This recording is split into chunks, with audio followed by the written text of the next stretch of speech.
परिदयः त्रिसप्तसमिधः सुधाः देवायज्ञं तन्वानाः अवर्धन् पुरुषं पशुं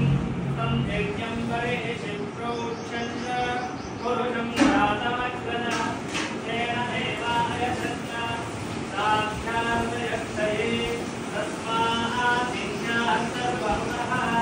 नोदर्शावायज्ञे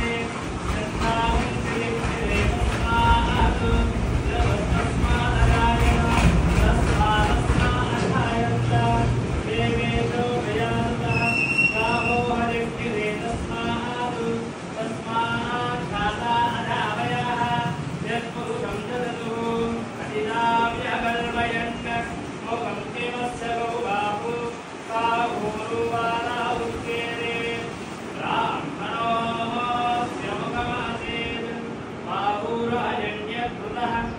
ऊरुतदस्य यद्वैस्यः मध्याहुं शूद्रो अधायत चन्द्रमामनसो जातः चक्षुः सूर्योदजायत मुखादिन्द्रश्चाग्निश्च प्राणाद्भायुरधायत नाभ्या आसीदन्तरिक्षं शीर्षोऽध्यौ समवर्तता तस्याम्बुविदिशस्तोत्रात् तदा लोकागुं मगर्वयन् वेदाः वेदं पुरुषं महान्तम् आदित्यवर्षं तमसः परस्तान् समेवं विद्वानमृत इह भवति नान्यं पन्था विद्यते यणाय प्रजापतिश्चरति गर्भे अन्तः अधायमानो बहुधा विजायते तस्य धीरा परिजानन्ति योनिं परेतीनां पदमिच्छन्ति वेदाः यो देवेभ्यो आदवति यो देवानां पुरोहितः पूर्वो यो देवेभ्यो जातः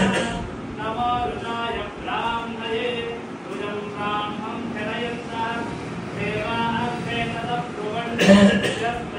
ब्राह्मणो विद्यान् तस्य देवाः सर्वसे देवस्मिस्य मध्योः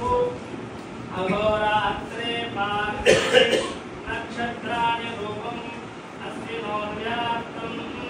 इष्टं मनीषाणाम् अहं मनीषाणां सर्वं मनीषाणां तत्शब्दोरावृणीमहे धातुं जिज्ञवतये दैवी स्वस्तिरस्तुनः स्वस्तिर्मानुषेभ्यः ऊर्ध्वं जगामवेशजं छन्दो अस्तुभिमदे छञ्चतुष्पदे ॐ शान्ति शान्ति शान्तिः ॐ हिरण्यवर्णां हरिः सुवर्णमलजलस्रजां चन्द्रां हिरण्मयीं लक्ष्मीं ध्यानवेदो ममामः तां नमामः जातवेदो लक्ष्मीर्मनमगामिनी यस्यां हिरण्यं विद्येयं तामश्वं पुरुषानहम् अश्वपूर्वां गतमध्याम् अस्ति नादप्रभूरिणी श्रियं देवीमुपह्वये श्रीरमा देवी दुषदां तां जोस्मितां हिरण्यप्राकारामार्थां जगन्तीं तां तर्पयन्तीं पद्मे स्थितां अर्थवर्णां तामिवोपह्वये श्रियं चन्द्रां नभासां जलसात्मनन्तीं श्रियं लोके देवदुष्टां धारां